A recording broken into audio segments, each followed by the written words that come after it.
If you've been keeping up with my Wii U physical exclusive games, I've already gone through about almost 20 games already on 2 separate videos.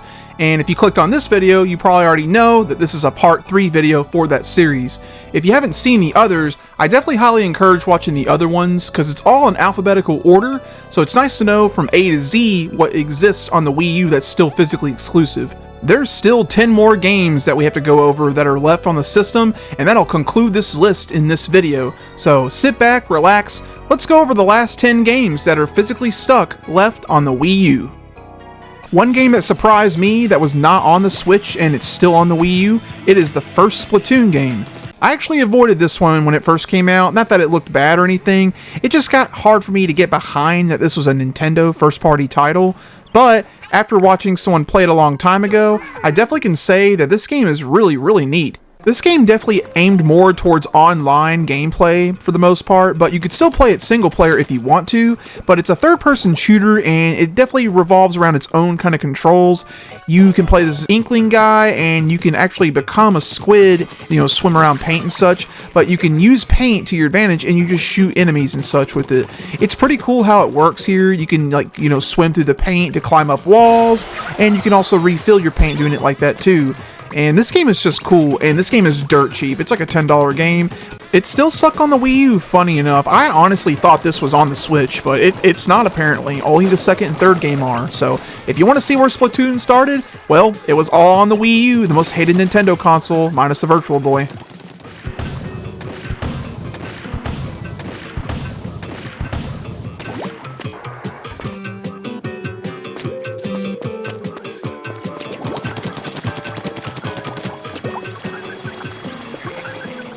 Star Fox Guard. It's a real-time strategy game that was on the Wii U. This definitely feels like a digital kind of game, but it got a physical release along with Star Fox Zero, so this game makes heavy use of the gamepad. All the footage you're seeing here is on the TV. The gamepad, you have a lot more control about what's going on, about the enemies coming in, but pretty much it's a sort of tower defense deal here going on. You have these security cameras that can catch enemies walking in, and you need to position them how you want before they come in, and of course you shoot at them with laser guns. If they get to the middle of the whole room or whatever, the fortress, then you lose and have to try again. It's not a lot to this game, it's pretty simple and self-explanatory, but I do like it. It's pretty cool. This could be a good game to play, for like 30 minutes until you get bored or so. It's one of those, mobile game progression deals. You beat a level, you move on to the next and see how hard it gets, But I think it's a pretty cool game. It's definitely worth checking out, and it's still exclusive to the Wii U library.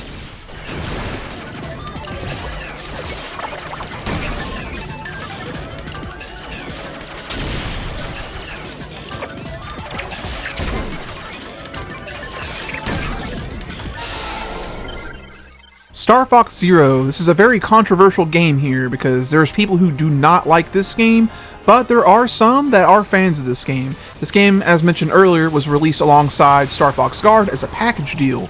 And this game is just Star Fox. It's a third-person, flight rail shooter game here, and it has a lot of different things going for it. It definitely uses the gamepad heavily. You actually can use it as a first-person point of view on the gamepad. You can't see it in the footage on the video here because it's all on the TV. But it actually looks kind of cool when you can do it that way. So you can either play on the gamepad or on your television. But sometimes you'll have to play on the gamepad because it'll tell you to do something like the cockpit mode or whatever. And I'm going to be honest with you guys, I like this game quite a bit. I like how they took a liberty of making it very different, and it goes to show that Platinum Games did a very good job making games for Nintendo on the Wii U. Yeah, it's still all good old Star Fox. I mean, you have your different paths after planets and such, but the gameplay, it's all here. The best Star Fox game? Nah, I don't think so, but it's still a good game nonetheless, and a cheap game on the Wii U.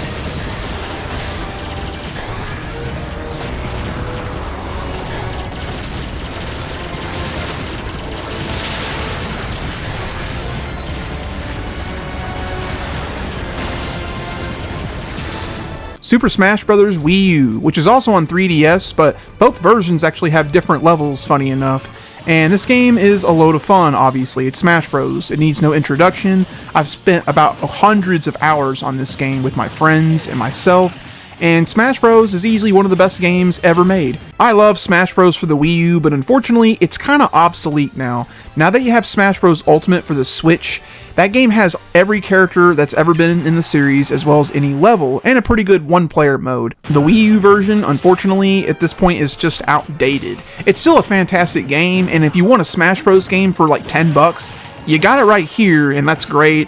But, I mean, most people are going to be playing Smash Bros. Ultimate, so love Super Smash Bros. For the Wii U, but it's an outdated game, but if you gotta have it for the Wii U, well, here you go.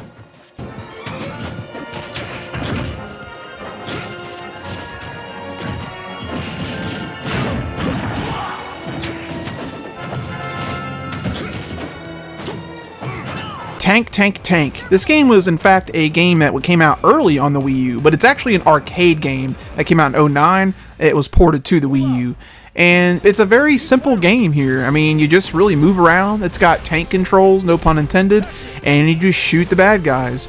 And usually it's like big robots or creatures that you have to fight, and you can play with other players too, and whenever you beat a mission, you unlock newer tanks depending on your rank. And again, it has like that mobile game progression vibe with like how good you do with like the stars and such. But the game is not bad. It's you know, it's good. I think it's fun, but I think it would be better with a friend or so because it's pretty simple with how it plays. I do like how this game is a lot different than most stuff on this list, so I do appreciate that a lot. It's not the greatest game in the world, but it's definitely not bad at all. And it's about maybe a $20 to $25 game. Surprised it's not worth more than that because this game is kind of hard to find. But Tank, Tank, Tank, I definitely would check this one out, especially if you got some friends that would like to play with you with a third-person tank game. That's it! Bullseye! That's it! Bullseye! Bullseye! That's it! Direct hit! Your normal weapon won't have much effect. Wii Fit U. Do I really need to explain this game? Wii Fit is probably the most common game you'll ever find at a thrift store, game store, or your grandma's house. Wii Fit U, it's pretty much the same thing. It's a fitness game all the way. Requires the balance board. You'll know that you're overweight when you hop on the balance board, like me. There is like an odometer that you can use with this game. That's a new addition, but I didn't have that, unfortunately, so wasn't able to explain what's going on with that. So if you definitely know about that, leave a comment down below. I'm curious to know how that goes. And yeah, that's about all there is to it. So it's Wii Fit, just on the Wii U.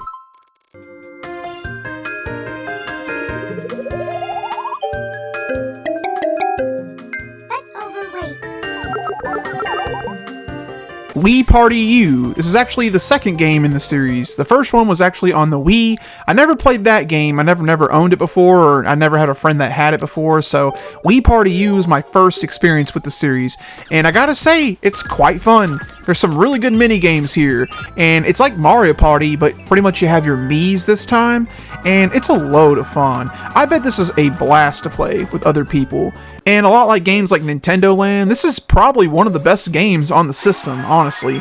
It's well made, and I mean, Nintendo made it, so it's usually going to be good. So, Wii Party U is kind of one of the more of the pricey games. It's about a $50 to $60 game or so in the box. So, if you want to get it, just know you're going to have to pay, you know, a little bit of money. Wii Party U is great, though. If you're going to have one Wii U game off this list, then check this one out.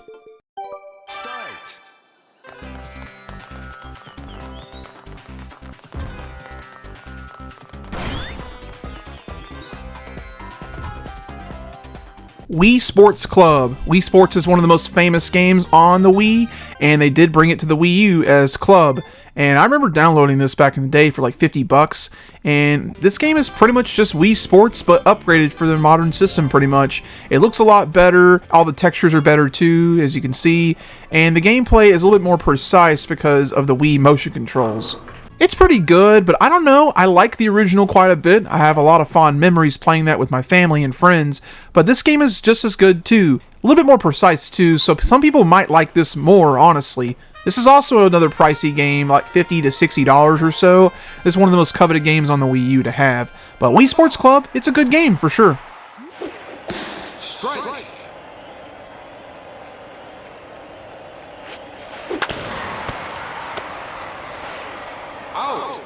Yoshi's Woolly World. This one also surprised me that it's still only on the Wii U. It's got a 3DS counterpart as well. There is a game called Yoshi's Crafted World. That's a sequel on the Switch, kind of like Splatoon. They got a sequel on the Switch, but the original is on the Wii U. This game is very, very, very colorful and just looks very kid-friendly, and you can actually play on regular mode or play on like easy mode, and you pretty much just breeze through the game and enjoy it. This game is accessible to anybody, and it's a very comfy game when you play it. Very humbling, and it plays a lot like the old Yoshi's Island game on Super Nintendo. I like this game quite a bit. If you're not wanting to play some hard stuff like Elden Ring, Ninja Gaiden, or some crap like that, you can always just go and play Yoshi's Woolly World. It's a very easy-going game and just chill, and it's fun. I mean, it's fun to collect all the little things that you find in the levels, and I highly recommend this one. This is one of the best Wii U games I think I've played.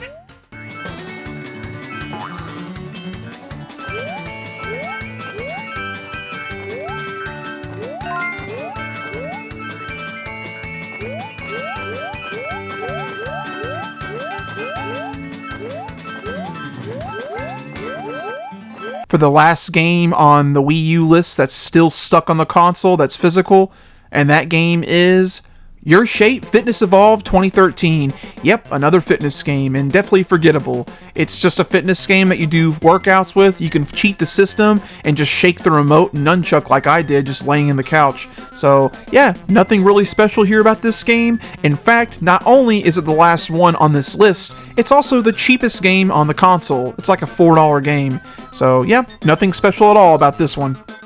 And there you guys have it. Those are all the games on the Wii U that are still physically stuck on the console. There's about 29 that I counted here, so maybe someday we'll see some ports in the future like Paper Mario Color Splash or Yoshi's Woolly World or Splatoon, but who knows, they've been out for quite a while now and nothing's really been heard or talked about those games, so they could potentially be stuck in the system. But nonetheless, I had a good time making this list. It was a lot of fun, and plus it's nice to tell everybody about what's left on the console that's still remaining, and of course that could change, but we'll see what happens. If you haven't checked out part 1 and part 2 and you just clicked on this video, definitely check out the other 2 parts as well so you can see the other games that were on the list. As always, thank you guys so much for watching this video. Y'all take it easy.